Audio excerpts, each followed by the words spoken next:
All right, Sharon's asking about mold testing in new construction.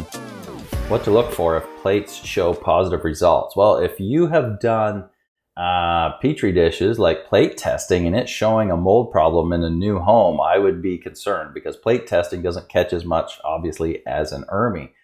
So it sounds like there's a problem already there. So I would be doing an ERMI to get a better idea what's there and which molds they are. Is it Stachy? Is it Chaetomium?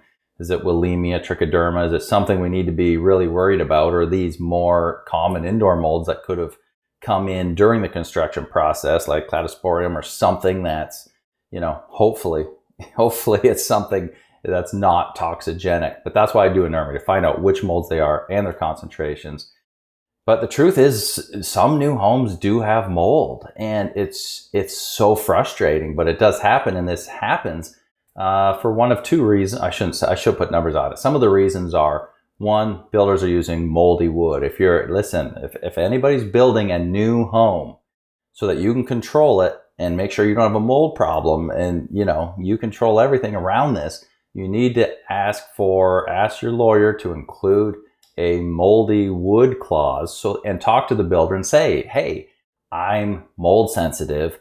I can't have any moldy lumber used on this build. Can you please make sure nothing with visible mold on it is used? And have that written in your contract with the builder and explain it so that he knows. If he understands that, you're sensitive to mold, then he's going to be more prone to let the crew know, and they will hopefully not be putting up green and black 2x4s and lumber and trusses, okay?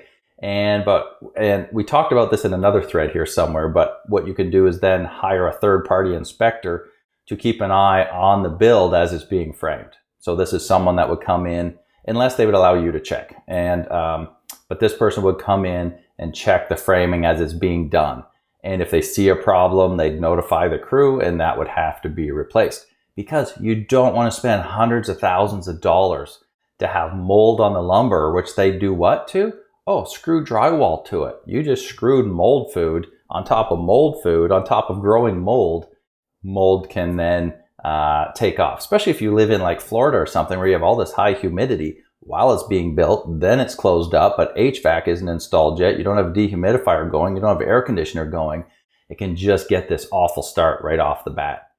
But then you have the obvious problem of, did someone, like I've seen this, my brother-in-law's a plumber, and he sent me a picture once where the guy that was trimming it out, putting the baseboard down, it had 3 nails from the baseboard into the blue cold water PEX pipe. So the plastic water line had 3 nails in it. Okay, so right from brand new.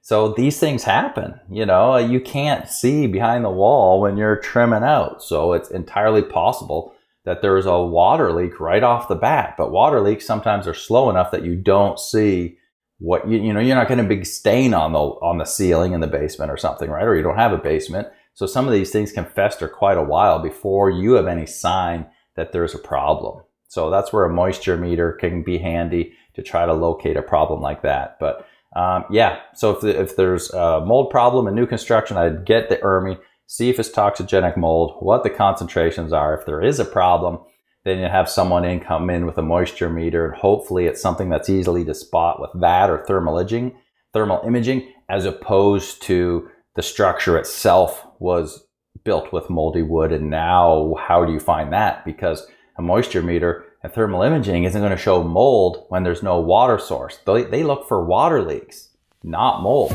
So it's a lot easier to find mold when there's water leak as opposed to moldy wood being used. That makes it a lot harder. Anyway, hope that helps, Sharon.